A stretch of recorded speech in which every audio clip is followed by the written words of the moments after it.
we're going to do number 2 here, and we need to first do our y. What type of plot do we have here?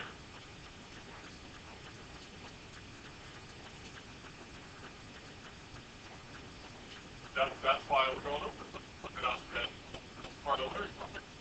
But what type of plot do we have here, folks? Position time graph. So this graph shows us where this car was, right? And that may be, I mean, that seems very basic, but that may be where you want to start. You know, that the position time graph shows where the car is located. Yeah.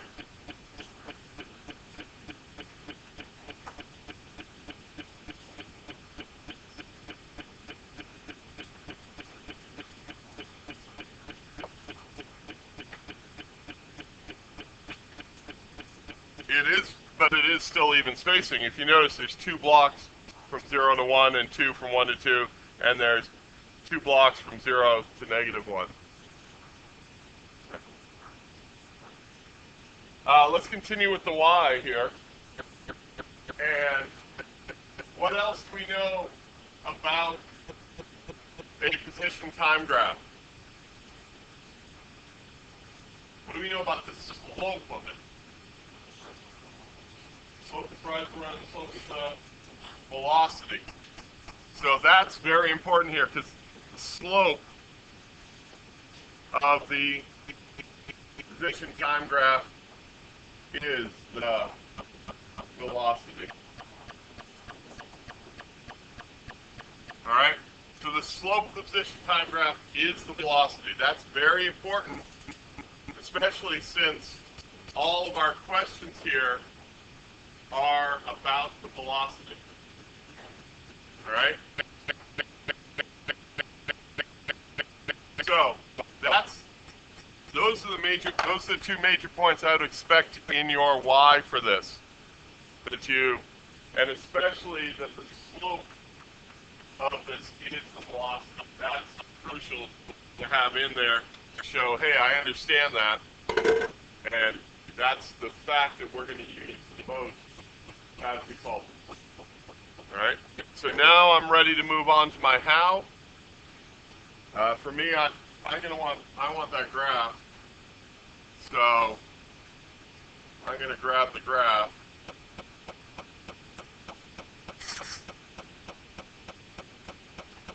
All right. So I got the graph.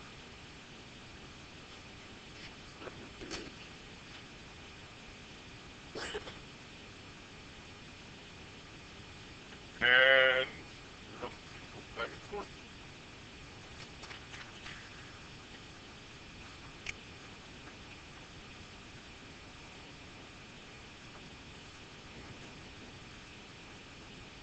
what happened to my, there it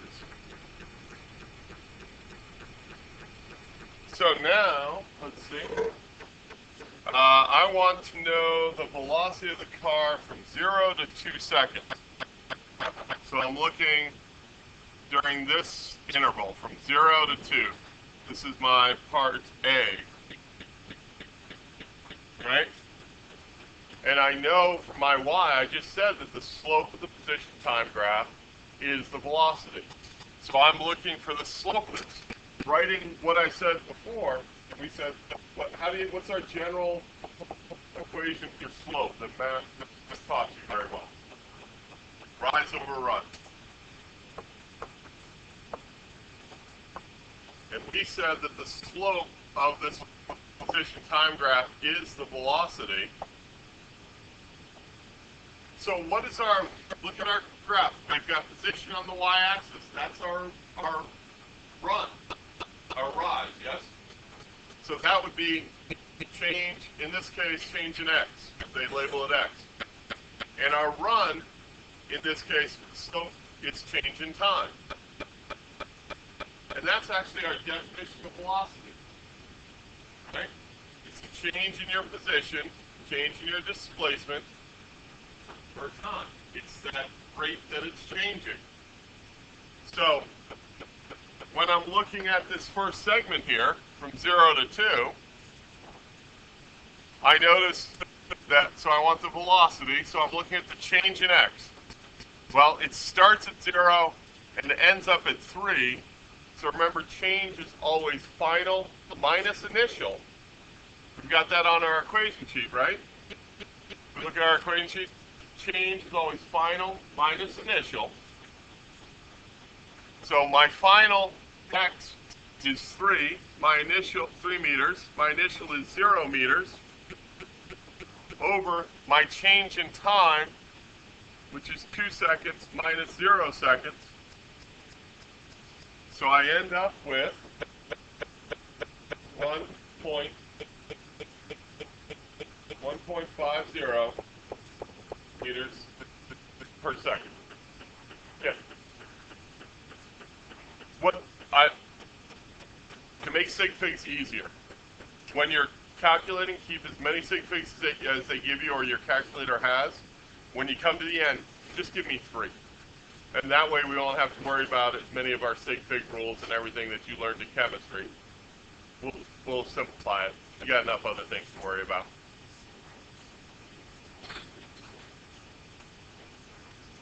Well, because notice it's the change in x, right? And going to my equation sheet, change is always final minus initial. So I'm doing the final value of x minus the initial value of x. Well, they asked me to look from 0 seconds to 2 seconds. So my final value would be at the 2 second mark, and my initial value would be at the 0 second. Because I'm looking at how it changes. And the way I measure change is I take what I end up with and I subtract what I started with. Let me do the next one, and I think he'll maybe answer your question. All right? Our next one is from 2 to 4 seconds. So from 2 seconds to 4 seconds. This is part B on this one. And I'm doing the same thing. My velocity is my change in x.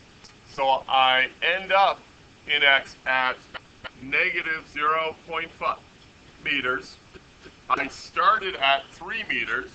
So that's minus 3 meters. My time, I end up at 4 seconds, and I started at 2 seconds.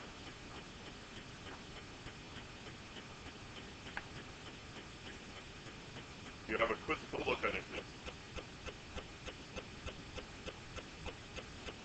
So I do negative 0.5 minus 3. I get negative 3.5. Negative 0.5 minus 3 is negative 3.5.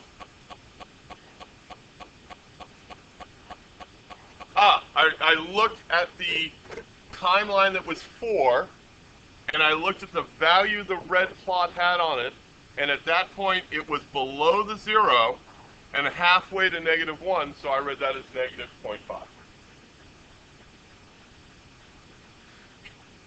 We were back stuck on the negative 0.5 minus 3 is negative 3.5.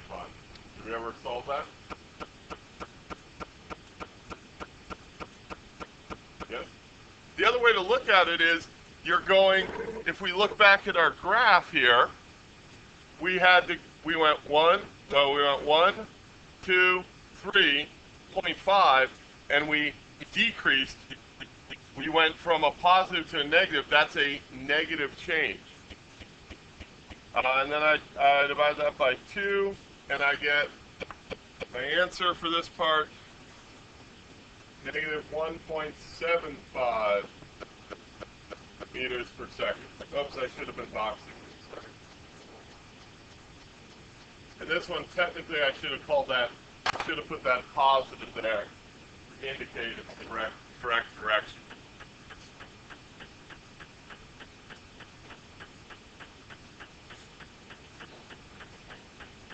Yeah?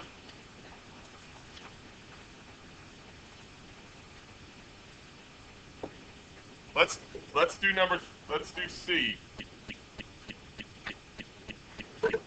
All right. So C. In C, let's see.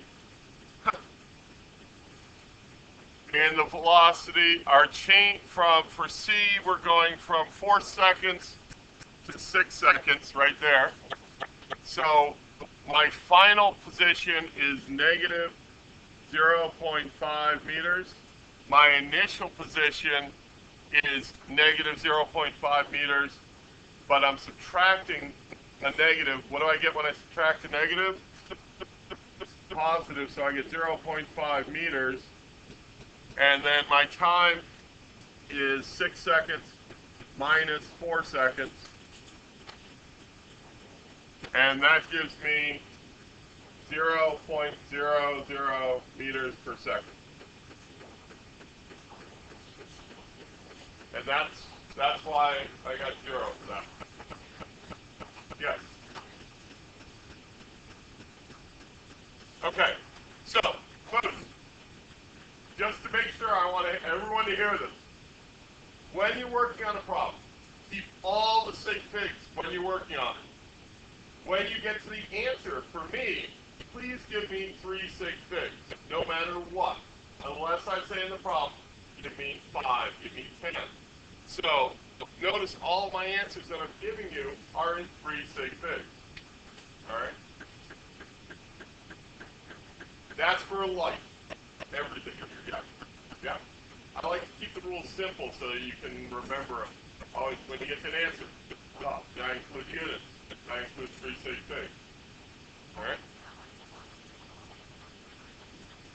The math rule is when you subtract a negative, it becomes a plus. Yeah, because we subtracted negative 0.5 meters. Good? Okay. And let's do part D.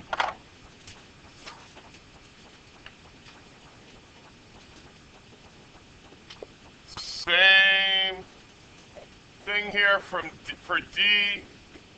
We're going from 6 to 9 seconds. And we end up at 0, and we start at a negative 0.5. So I end up at 0 meters. I start at negative 0.5, so it's minus. And in fact, I'll write it out this time, just to help you out. Makes sense? And I'm going from, I ended up at 9 seconds. I started at 6 seconds. Doing the math on that gives me positive 0.167 meters per second.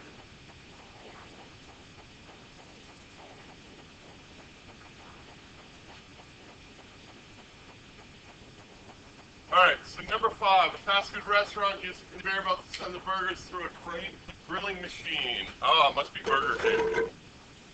The grilling machine is 1.4 meters long. The burgers require 2.3 minutes to cook. How fast must the conveyor belt travel? What's an assumption that we have to make right away with this about the speed of the... Yep. Assume constant. So they're going to, I would write that right in my Y. Moves at constant speed. So acceleration is 0.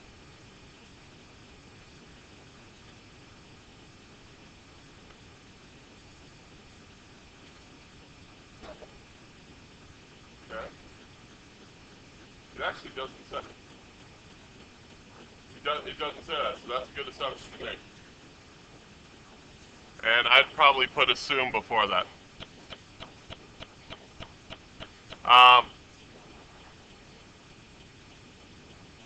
So distance travel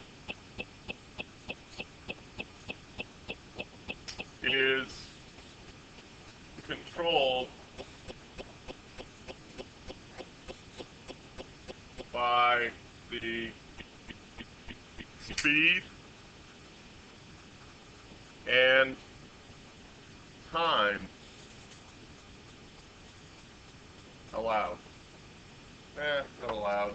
But speed and time. So, knowing that how fast they go is going to determine how long they spend in there. Or we can look at it the other way. How fast they go and how long they spend in there will determine how far they go. Alright? So, now we should think about, let's see. I think I'll draw a picture of it first because that usually helps me kind of organize my thoughts. So I've got my conveyor belt.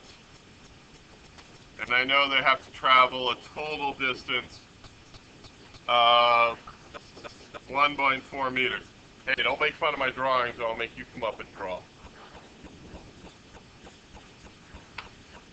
I don't know. I heard someone make a comment on my drawing. Okay. It looks like what? It does a little bit. And there are burgers.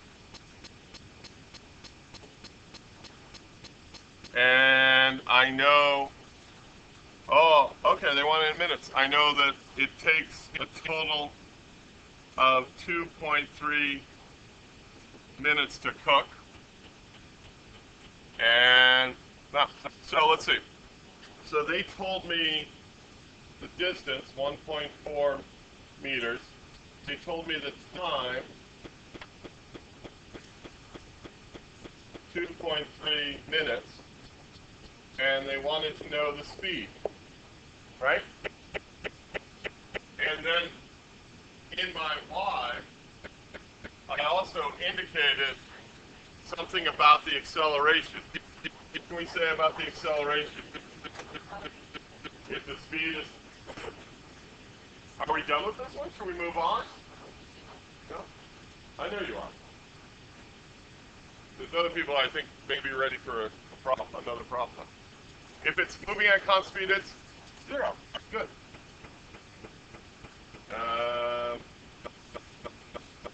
Meters per minute are probably our best units. Yes, ma'am. I haven't decided what I'm going to use yet. All I've done so far is showed my understanding of it and unpacked the problem into a way that made more sense to me.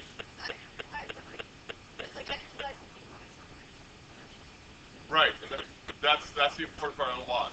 So that brings up probably your next step, which is say, okay, I've got these relationships. Which one am I going to use? And firstly, I could either use this one, or I could use the definition of velocity. So the definition of velocity makes more sense to you?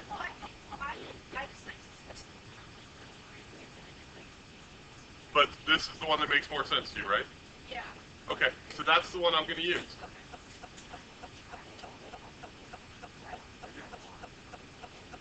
Wait, the one that's right up here. Here, let me make it a little bit larger. That'll. All right, so let's use the definition of velocity here.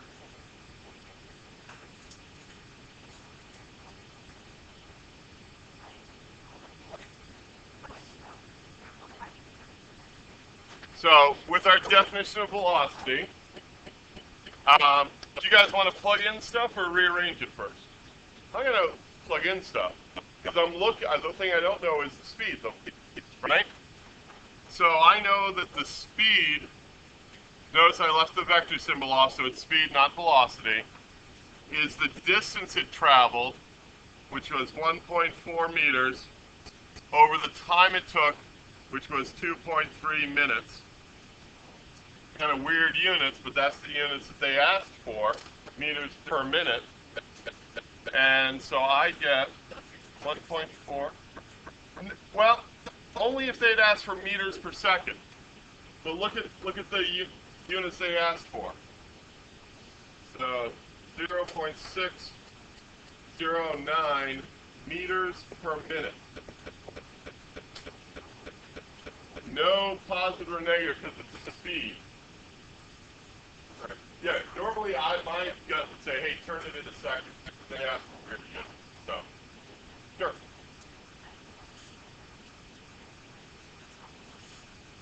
How do I know not to?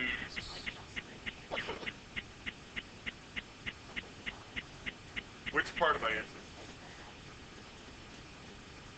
Because, and that's a good point. That's why we're going to put the units into our work. So the way I got the 0.609 is I divided the number 1.4 by the number 2.3. The way I got minutes per meter, meters per minute, is I divided meters by minutes. Because I only have meters and minutes. Oh, let me write it a different way. Maybe it'll make more sense. Rather than writing it out like that, I have meters over minutes. Just like I have here, meters over minutes. Maybe I have meters per second over seconds. You know, meters per second can also be written as meters per second squared. Yeah, it's just the way that the density goes. Both are completely correct.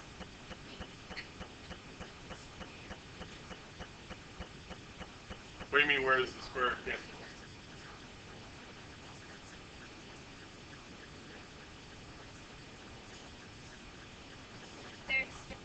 I'm lost. Yes, yes. So there's only 1 meter and 1 minute, so it's not. Let's go on to the second part of this one. The burgers are spaced 15 centimeters apart. What is the rate of burger production in burgers per minute? So, we're saying it moves that many meters in a minute, and these burgers are now 15 centimeters, which I'm going to write as 0.15 meters apart. So each burger is spaced by that, and they're saying, in a minute, how many burgers come off the end? Well, we know that in a minute, 0.69 meters go by. How many burgers are in 0.69 meters? Huh?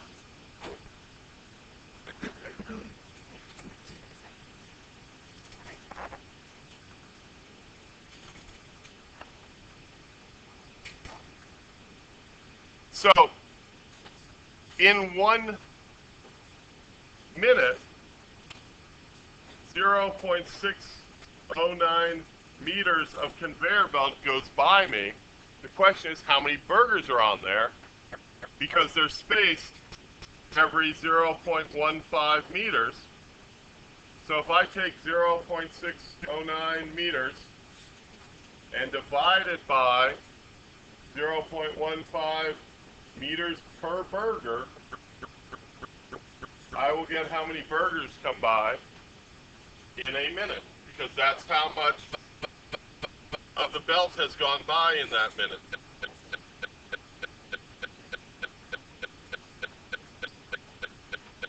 Burger, sorry. And I end up with 4.06 burgers go by.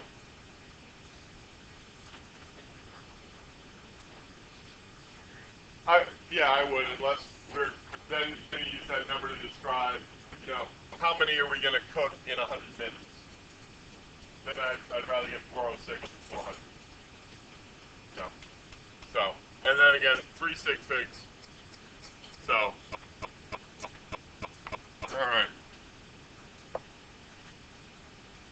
all right. Number 3, commuter backs her car out of the garage. The constant acceleration of this. How long does it take you to reach the speed of this? Trout then brakes to stop in this. What is her constant deceleration? Alrighty. So, what is acceleration is the first understanding you want to show. What effect on something does acceleration have? It changes the speed, or the velocity, you can take it away, right? So, that's what I would start with. That acceleration changes the speed. Now, if the acceleration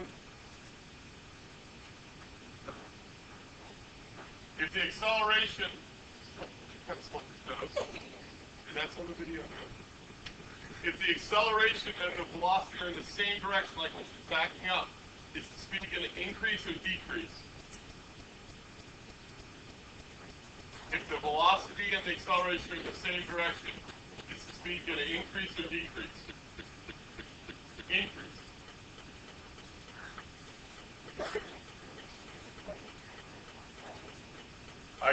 Let me keep going on this because of time. So if the acceleration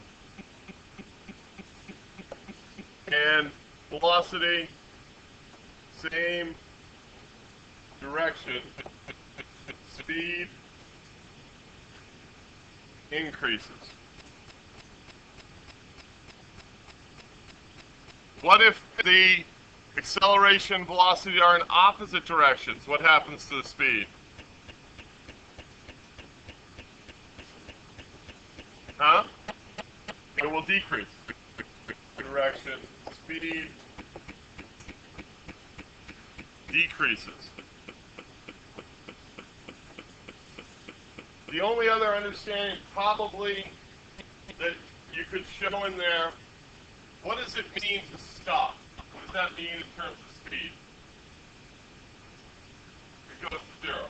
That's kind of a given, but I've seen a lot of people kind of mess up on that idea. So, I'm going to skip the picture just because of our time.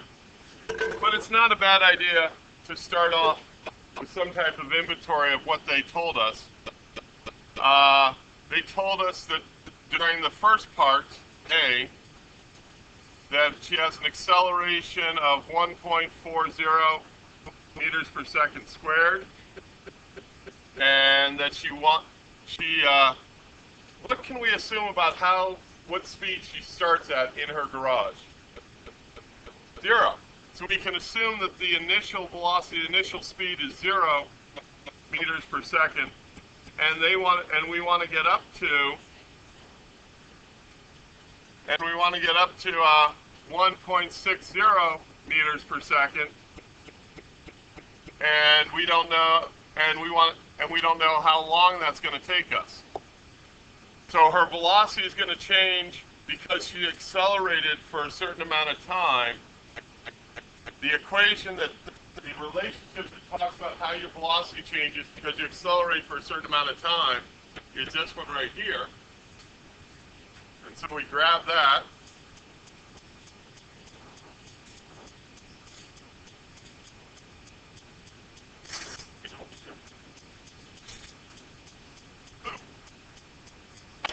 Black pen. I'm going to put that right there. Now I'm going to plug in what I know. V final is 1.60 meters per second. V initial 0 meters per second. Plus 1.40 meters per second squared. T. And I'm looking for T. Now, let's think about it before we just plug in numbers. Plug in our calculator. That 1.4 meters per second tells me that for every second, my speed's going to change by 1.4. About how long should it take me to get up to 1.60? Huh? Every second. Here you go. I'm going to give you one orange every minute. How long is it going to take to end up with 5 oranges? 5 minutes. So if it changes 1.4 every second, about how long is it going to take to get up to 1.6? Is it going to take a second, or 2 seconds, or 3 hours? A little more than 1 second, right?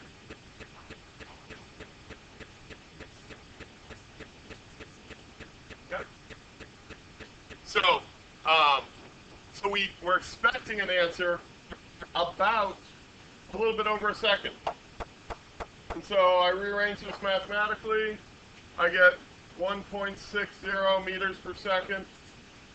The 0 I can just forget about, like it doesn't exist. Divide both sides by 1.40 meters per second squared.